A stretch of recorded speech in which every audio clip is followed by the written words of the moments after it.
ഇതുവരെ നമ്മൾ ഡിസ്കസ് ചെയ്തുകൊണ്ടിരുന്നത് സൈക്കോളജിയിലെ വിവിധ അപ്രോച്ചുകളെക്കുറിച്ചോ അല്ലെങ്കിൽ വിവിധ പേഴ്സ്പെക്റ്റീവുകളെക്കുറിച്ചോ ഒക്കെയാണ്.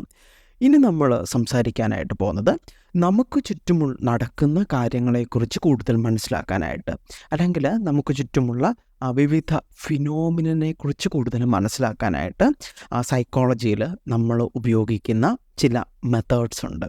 ആ മെത്തേഡ്സിനെ കുറിച്ചാണ് നമ്മൾ ഡിസ്കസ് ചെയ്യാനായിട്ട് പോകുന്നത്. First method observation. ഒബ്സർവേഷൻ എന്ന് പറഞ്ഞു കഴിഞ്ഞാൽ സൈക്കോളജിയിൽ ഉപയോഗിക്കുന്ന വളരെ സ്ട്രോങ് ആയിട്ടുള്ള ഒരു റിസർച്ച് മെത്തേഡാണ്. എസ്പെഷ്യലി ക്വാളിറ്റേറ്റീവ് എന്ന് പറയുന്ന ഒരു അപ്രോച്ച്. റിസർച്ച് മെത്തേഡ്സിനെ പ്രധാനമായും നമുക്ക് രണ്ടായി തരംതിരിക്കാം. ഒന്ന് ക്വാളിറ്റേറ്റീവ് മെത്തേഡും ഉണ്ട്, രണ്ടാമത്തത് ക്വാണ്ടിറ്റേറ്റീവ് മെത്തേഡും ഉണ്ട്. ബേസിക്കലി ഈ ക്വാളിറ്റേറ്റീവ് മെത്തേഡിലുള്ള ഏറ്റവും സ്ട്രോങ് ആയിട്ടുള്ള ഒരു അപ്രോച്ചാണ്, ഒരു മെത്തേഡാണ്. ക്വാളിറ്റേറ്റീവ് മെത്തേഡിൽ നമ്മൾ യൂസ് ചെയ്യുന്ന ഏറ്റവും പ്രധാനപ്പെട്ട ഒരു റിസർച്ച് മെത്തേഡാണ് ഒരു ഒബ്സർവേഷൻ എന്ന് പറയുന്നത്.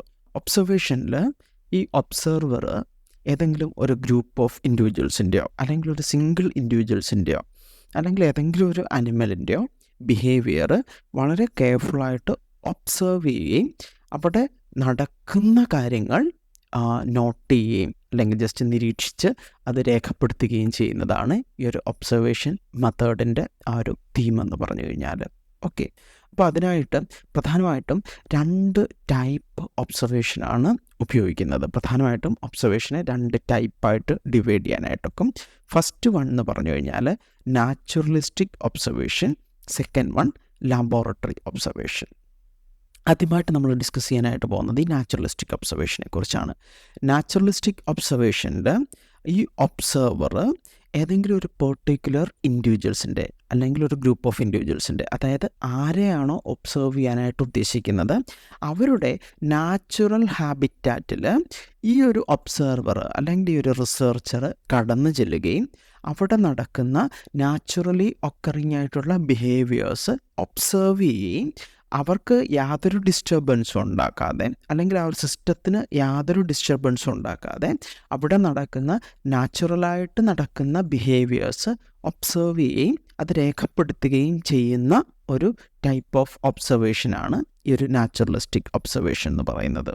ഓക്കെ, അപ്പം അവിടെ ഒരു നാച്ചുറൽ ഹാബിറ്റാറ്റിലേക്ക് അവരുടെ ആരെയാണോ അവർ ഒബ്സർവ് ചെയ്യാനായിട്ട് ആഗ്രഹിക്കുന്നത് അവരുടെ സ്വാഭാവികമായിട്ടുള്ള ആ ഒരു ഹാബിറ്റാറ്റിലേക്ക് ഈ ഒരു ഒബ്സർവർ കടന്നു ചെല്ലുകയും അവിടെ നടക്കുന്ന വളരെ ജെനുവിനായിട്ട് നടക്കുന്ന ബിഹേവിയേഴ്സ് അവിടെ ഒബ്സർവ് ചെയ്യുകയും അത് രേഖപ്പെടുത്തുകയാണ് നാച്ചുറലിസ്റ്റിക് ഒബ്സർവേഷനകത്ത് ചെയ്യുന്നത്.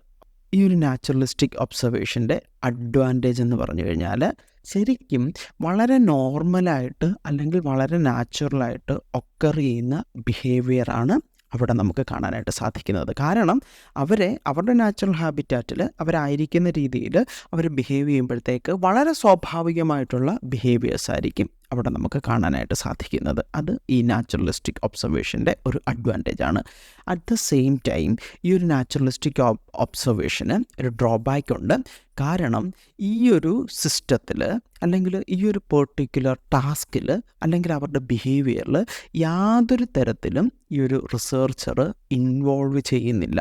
അതുകൊണ്ട് തന്നെ ഈ ഒരു എക്സ്പെരിമെൻ്റൽ കൺട്രോൾ എന്ന് പറയുന്ന ഒരു കാര്യം വളരെ പുവറാണ് ഈ നാച്ചുറലിസ്റ്റിക് ഒബ്സർവേഷൻ. അതായത് ഈ ഒരു ഒബ്സർവറിന് വെറുതെ അവിടെ നിന്നിട്ട് ആ ഒരു സിറ്റുവേഷൻ അവിടെ നടക്കുന്ന കാര്യങ്ങൾ ഒബ്സർവ് ചെയ്യുക എന്ന് പറയുന്ന ഒരു ജോലി മാത്രമാണ്. അല്ലെങ്കിൽ ജസ്റ്റ് ആ ഒരു ഒബ്സർവർ ആ ഒരു എന്തെങ്കിലും ഒരു ബിഹേവിയർ അവിടെ നടക്കുകയാണെങ്കിൽ അത് ഒബ്സർവ് ചെയ്യുക എന്ന റോള് മാത്രമേ ഉള്ളൂ. അതല്ലാതെ അതിനെ കൺട്രോൾ ചെയ്യുവാനോ അല്ലെങ്കിൽ ഒബ്സർവറിൻ്റെ ആ ഒരു റിസർച്ച് നീഡ് അനുസരിച്ച് റിസർച്ച് ഒബ്ജക്റ്റീവ് അനുസരിച്ച് അതിനെ മാനിപ്പുലേറ്റ് ചെയ്യാനോ ഉള്ള യാതൊരു രീതിയിലുള്ള കൺട്രോളും അവിടെയില്ല. അതുകൊണ്ട് തന്നെ ഇപ്പം നമ്മൾ ആഗ്രഹിക്കുന്ന ആ ഒരു ബിഹേവിയർ അല്ലെങ്കിൽ നമ്മുടെ റിസർച്ച് ഒബ്ജക്റ്റീവുമായിട്ട് ബേസ് ചെയ്തിട്ടുള്ള ആ ഒരു ബിഹേവിയർ ശരിക്കും എപ്പോഴാണോ സംഭവിക്കുന്നത് അതുവരെ വെയിറ്റ് ചെയ്ത് നിന്ന് വളരെ ക്ഷമയോടുകൂടി വളരെ വെയിറ്റ് ചെയ്ത് നിന്ന് അത് ഒബ്സർവ് ചെയ്യേണ്ട ഒരു രീതിയാണ് ഈ ഒരു മെത്തേഡിനുള്ളത്. അപ്പോൾ അങ്ങനെ വരുമ്പോഴത്തേക്ക്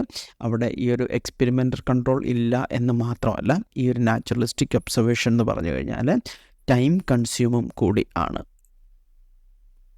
ഈ നാച്ചുറലിസ്റ്റിക് ഒബ്സർവേഷൻ നമുക്ക് 2 രീതിയിൽ നടത്താം. ഒന്നാമതായിട്ട് പാർട്ടിസിപ്പൻ്റ് ഒബ്സർവേഷൻ എന്ന് പറഞ്ഞൊരു മെത്തേഡുണ്ട്, അല്ലെങ്കിൽ പാർട്ടിസിപ്പേറ്ററി ഒബ്സർവേഷൻ എന്നൊക്കെ ചില ടെക്സ്റ്റിനകത്ത് കണ്ടിട്ടുണ്ട്. രണ്ടാമതായിട്ട് നോൺ പാർട്ടിസിപ്പൻ്റ് ഒബ്സർവേഷൻ എന്ന് പറഞ്ഞ് രണ്ടാമതൊരു മെത്തേഡുണ്ട്. ഈ പാർട്ടിസിപ്പൻ്റ് ഒബ്സർവേഷൻ എന്ന് പറഞ്ഞു കഴിഞ്ഞാൽ ഈ രണ്ട് മെത്തേഡും നമ്മൾ ഉപയോഗിക്കുന്നത് ഒബ്സർവർ ഇഫക്റ്റിനെ ഓവർകം ചെയ്യാൻ വേണ്ടിയിട്ടാണ്. ഇപ്പോൾ എന്താണ് ഒബ്സർവർ ഇഫക്റ്റ് എന്ന് പറഞ്ഞു കഴിഞ്ഞാൽ, ആരെങ്കിലും നമ്മളെ ഒബ്സർവ് ചെയ്യുന്നുണ്ട്, അല്ലെങ്കിൽ ആരെങ്കിലും നമ്മളെ തുടർച്ചയായിട്ട് വാച്ച് ചെയ്യുന്നുണ്ട് എന്നുള്ളൊരു തോന്നൽ നമുക്ക് വന്നു കഴിഞ്ഞാൽ തീർച്ചയായിട്ടും വളരെ ജെനുവിൻ അല്ലാത്ത രീതിയിൽ, അല്ലെങ്കിൽ ആർട്ടിഫിഷ്യലായിട്ടുള്ള ബിഹേവിയേഴ്സ് പ്രൊഡ്യൂസ് ചെയ്യാനായിട്ടുള്ള ഒരു ടെൻഡൻസി നമുക്കുണ്ടാകാറുണ്ട്. വേറൊരു അർത്ഥത്തിൽ പറഞ്ഞു കഴിഞ്ഞാൽ, ആരെങ്കിലും നമ്മളെ കണ്ടിന്യൂസ് ആയിട്ട് റിപ്പീറ്റഡായിട്ട് ഒബ്സർവ് ചെയ്യുന്നുണ്ട് എന്നൊരു തോന്നൽ വന്നു കഴിഞ്ഞാൽ അത് കുറച്ചും കൂടെ നമ്മുടെ ബിഹേവിയേഴ്സിൽ കൂടുതൽ ബോധേഡ് ആവാനായിട്ടുള്ള ടെൻഡൻസി ഉണ്ട്. അത് വളരെ ജെനുവിനായിട്ടുള്ള അല്ലെങ്കിൽ നാച്ചുറലായിട്ട് ബിഹേവിയേഴ്സ് ഒക്കർ ചെയ്യുന്ന ആ ഒരു പ്രോസസ്സിനെ ബാധിക്കാനായിട്ടുള്ള പോസിബിലിറ്റി ഉണ്ട്. അപ്പം ഈ ഒരു ഒബ്സർവർ ഇഫക്റ്റ് ഒഴിവാക്കുന്നതിന് വേണ്ടിയിട്ടാണ് ഈ ഒരു പാർട്ടിസിപ്പൻ്റ് ഒബ്സർവേഷനും നോൺ പാർട്ടിസിപ്പൻ്റ് ഒബ്സർവേഷനും നമ്മൾ ഉപയോഗിക്കുന്നത്. അപ്പം ഈ പാർട്ടിസിപ്പൻ്റ് ഒബ്സർവേഷനിൽ ഈ ഒരു ഒബ്സർവർ അല്ലെങ്കിൽ researcher himself act as A part of that particular group under observation എന്നുള്ളതാണ്. അതായത് നമ്മൾ ഏത് ഗ്രൂപ്പിനെയാണോ ഒബ്സർവ് ചെയ്യാനായിട്ട് ഉദ്ദേശിക്കുന്നത്, ഏത് ഗ്രൂപ്പിനെ കുറിച്ചാണോ കൂടുതൽ പഠിക്കാനായിട്ട് ആഗ്രഹിക്കുന്നത്, ആ ഒരു ഗ്രൂപ്പിൻ്റെ ഭാഗമെന്നോണം അവിടെ ഒബ്സർവർ ആ ഒരു ഗ്രൂപ്പിലെ മെമ്പേഴ്സിൽ ഒരാളായിട്ട് മാറുകയും അവരുടെ കൂടെ ചേർന്ന് അവരുടെ എല്ലാവിധമായിട്ടുള്ള ആക്ടിവിറ്റീസിലും പങ്കാളിയാവുകയും, ശരിക്കും പറഞ്ഞു കഴിഞ്ഞാൽ ആ ഒരു ഗ്രൂപ്പിൽ ലിറ്ററലി ആ ഒരു ഗ്രൂപ്പിലെ ഒരു ഭാഗമായി, ആ ഒരു ഗ്രൂപ്പിലെ മെമ്പറായി അവിടെ ആക്ട് ചെയ്യുകയാണ് അവിടെ ചെയ്യുന്നത്. അങ്ങനെ ആക്ട് ചെയ്തുകൊണ്ട് തന്നെ ആ ഒരു ഗ്രൂപ്പിനെ കുറിച്ച് കൂടുതൽ മനസ്സിലാക്കുന്നതിനും അവരുടെ വിവിധങ്ങളായിട്ടുള്ള ഡൈനാമിക്സ് ഒബ്സർവ് ചെയ്യുന്നതിനും ഒക്കെയാണ് ഈ ഒരു പാർട്ടിസിപ്പൻ്റ് മെത്തേഡിൽ റിസർച്ചർ ശ്രദ്ധിക്കുന്നത്. ഇനിയിപ്പം നോൺ പാർട്ടിസിപ്പൻ്റ് മെത്തേഡാണെന്നുണ്ടെങ്കിൽ റിസർച്ചർ മാറി നിന്ന്, അല്ലെങ്കിൽ ജസ്റ്റ് പലപ്പോഴും എന്താ പറയുക, ഒന്ന് ഹിഡൺ ആയിട്ട് നിന്ന്, അല്ലെങ്കിൽ പലപ്പോഴും റിസർച്ചർ ഹിഡൺ ആയിട്ട് നിന്ന് ആ ഒരു ഒബ്സർവ് ചെയ്യുകയാണ് എന്നുള്ള ഒരു മെസ്സേജ് ആ ഒരു ഗ്രൂപ്പ് മെമ്പേഴ്സിന് കൊടുക്കാതെ ആ ഒരു ഗ്രൂപ്പിനെ ഒബ്സർവ് ചെയ്യുന്ന ഒരു മെത്തേഡാണ് ഈ ഒരു നോൺ പാർട്ടിസിപ്പൻ്റ് ഒബ്സർവേഷൻ എന്ന് പറയുന്നത്. അപ്പം ഇതാണ് ഈ ഒരു പാർട്ടിസിപ്പൻ്റ് ഒബ്സർവേഷനും നോൺ പാർട്ടിസിപ്പൻ്റ് ഒബ്സർവേഷനും തമ്മിലുള്ള ഡിഫറൻസ്. ഇനി നമ്മൾ ഡിസ്കസ് ചെയ്യാനായിട്ട് പോകുന്നത് രണ്ടാമത്തെ ടൈപ്പ് ഓഫ് ഒബ്സർവേഷൻ, അതായത് ലബോറട്ടറി ഒബ്സർവേഷനെ കുറിച്ചാണ്. നമ്മൾ നാച്ചുറലിസ്റ്റിക് ഒബ്സർവേഷനിൽ പറഞ്ഞ കാര്യം എന്ന് പറഞ്ഞു കഴിഞ്ഞാൽ, ആരെയാണോ നമ്മൾ ഒബ്സർവ് ചെയ്യുന്നത് അവരുടെ നാച്ചുറൽ സിറ്റിങ്സിൽ നമ്മൾ പോയി അവരെ ഒബ്സർവ് ചെയ്യുന്ന ഒരു മെത്തേഡാണ് നാച്ചുറലിസ്റ്റിക് ഒബ്സർവേഷൻ എന്ന് പറയുന്നത്. ഇതിന് തികച്ചും ഓപ്പോസിറ്റായിട്ടുള്ള ഒരു രീതിയാണ് ലബോറട്ടറി ഒബ്സർവേഷനിൽ നമ്മൾ അവലംബിക്കുന്നത്.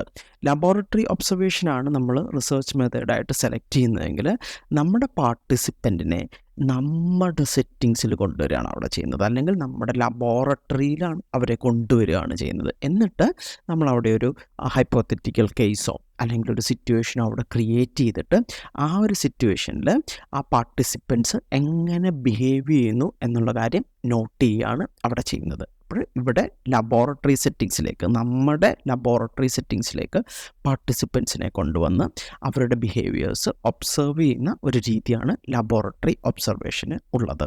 തീർച്ചയായിട്ടും നാച്ചുറലിസ്റ്റിക് ഒബ്സർവേഷനെ വെച്ച് നോക്കിക്കഴിഞ്ഞു കഴിഞ്ഞാൽ ഒരു കൈൻഡ് ഓഫ് അഡ്വാൻറ്റേജ് എന്ന് പറഞ്ഞു കഴിഞ്ഞാൽ ഈ ഒരു എക്സ്പെരിമെൻ്റൽ കൺട്രോൾ എന്ന് പറയുന്നത് വളരെ എഫക്റ്റീവായിരിക്കും, അല്ലെങ്കിൽ വളരെ പ്രിസൈസായിട്ട് നമുക്ക് ആ പാർട്ടിസിപ്പൻസിൻ്റെ ബിഹേവിയേഴ്സ് നമുക്ക് കൺട്രോൾ ചെയ്യാനായിട്ടൊക്കെ. എസ്പെഷ്യലി വളരെ സെൻസിറ്റീവായിട്ടുള്ള അപ്പാരറ്റസൊക്കെ നമ്മുടെ റിസർച്ചിൻ്റെ ഭാഗമാക്കുകയാണെന്നുണ്ടെങ്കിൽ, അതായത് EEGയോ അല്ലെങ്കിൽ FMRIയോ MRI ഇതുപോലെയുള്ള ഇൻസ്ട്രുമെൻറ്റ്സ് ഒക്കെ വെച്ചിട്ടാണ് നമ്മൾ നമ്മുടെ റിസർച്ച് മുന്നോട്ട് കൊണ്ടുപോകാനായിട്ട് ഉദ്ദേശിക്കുന്നതെങ്കിൽ, ഇതൊന്നും നമുക്ക് പാർട്ടിസിപ്പൻസിൻ്റെ നാച്ചുറൽ സെറ്റിങ്സിൽ കൊണ്ടുപോയിട്ട് അത് വർക്ക് ചെയ്യിപ്പിച്ചെടുക്കുക എന്ന് പറഞ്ഞു കഴിഞ്ഞാൽ അത്ര എളുപ്പമുള്ള കാര്യമല്ല. അപ്പം അത്തരം സിറ്റുവേഷൻസിലൊക്കെയാണ് നമ്മൾ ലബോറട്ടറി ഒബ്സർവേഷൻ പ്രിഫർ ചെയ്യുന്നത്. അപ്പം ഇവിടെ വരുമ്പോഴത്തേക്ക് എക്സ്പെരിമെൻ്ററിന് ഈ ഒരു അപ്പാരറ്റസ് ഒക്കെ അവിടെ ഉപയോഗിക്കാനായിട്ടൊക്കെ, അതുപോലെ തന്നെ എക്സ്പെരിമെൻ്റൽ കൺട്രോൾ എന്ന് പറഞ്ഞു കഴിഞ്ഞാൽ വളരെ പ്രിസൈസ് ആയിരിക്കും. എക്സ്പെരിമെൻ്ററാണ് അവിടെ കാര്യങ്ങൾ ഡിസൈൻ ചെയ്യുന്നത്. പാർട്ടിസിപ്പൻസ് ആ ഒരു സിറ്റുവേഷന് അപ്രോപ്രിയേറ്റ് ആയിട്ടുള്ള റെസ്പോൺസ് അവിടെ നൽകുക എന്നുള്ളൊരു ഡ്യൂട്ടി മാത്രമേ ഉള്ളൂ. അതവിടെ ഒബ്സർവ് ചെയ്യപ്പെടുന്നു. പക്ഷേ അറ്റ് ദ സെയിം ടൈം ഇതിനുള്ളൊരു ഡ്രോബാക്ക് എന്ന് പറഞ്ഞു കഴിഞ്ഞാൽ, നമ്മൾ നാച്ചുറലിസ്റ്റിക് ഒബ്സർവേഷൻ ഒരു അഡ്വാൻറ്റേജ് എന്ന് പറയുന്നത് പാർട്ടിസിപ്പൻസിനെ അവരുടെ നാച്ചുറൽ സെറ്റിങ്സിൽ പോയി നമ്മൾ ഒബ്സർവ് ചെയ്യുന്നത് വഴി വളരെ നാച്ചുറലായിട്ടുള്ള, വളരെ ജെനുവിനായിട്ടുള്ള ഒബ്സർവേഷൻസ് അല്ലെങ്കിൽ ബിഹേവിയേഴ്സ് നമ്മൾക്ക് അവിടെ കിട്ടുന്നു എന്ന് പറഞ്ഞായിരുന്നു. അതിന് തികച്ചും ഓപ്പോസിറ്റാണ് ഇവിടെ വരുന്നത്. തീർച്ചയായിട്ടും ഈ ഒരു ഒബ്സർവർ ഇഫക്റ്റ് എന്ന് പറയുന്ന ഒരു ഫാക്ടർ ഇവിടെ വർക്ക് ചെയ്യാനായിട്ടുള്ള പോസിബിലിറ്റി വളരെ കൂടുതലാണ്. കാരണം അവർക്ക് അറിയാം, അവരെ ലബോറട്ടറിയിൽ കൊണ്ടുവന്നിട്ട് എന്തൊക്കെയോ എക്സ്പെരിമെൻറ്റ്സ് ആണ് അവിടെ നടക്കുന്നത്, ആരൊക്കെയോ ഞങ്ങളെ ഒബ്സർവ് ചെയ്യുന്നു എന്നുള്ള കാര്യമൊക്കെ അറിയാം. അതുകൊണ്ട് തന്നെ സ്വാഭാവികമായിട്ടുള്ള ബിഹേവിയേഴ്സ് എലിസിറ്റ് ചെയ്യാനായിട്ടുള്ള ചാൻസ് നാച്ചുറലിസ്റ്റിക് ഒബ്സർവേഷനെ വെച്ച് നോക്കിക്കഴിഞ്ഞ് കഴിഞ്ഞാൽ ലബോറട്ടറി ഒബ്സർവേഷനിൽ കുറവാണ്. മറിച്ച് ആർട്ടിഫിഷ്യലായിട്ടുള്ള ബിഹേവിയേഴ്സ് പാർട്ടിസിപ്പൻസ് പ്രൊഡ്യൂസ് ചെയ്യാനായിട്ടുള്ള ടെൻഡൻസി അവിടെ വളരെ കൂടുതലാണ്. അപ്പം ഇത് രണ്ടുമാണ് നാച്ചുറലിസ്റ്റിക് ഒബ്സർവേഷനും ലബോറട്ടറി ഒബ്സർവേഷനും തമ്മിലുള്ള പ്രധാനപ്പെട്ട ഡിഫറൻസ്.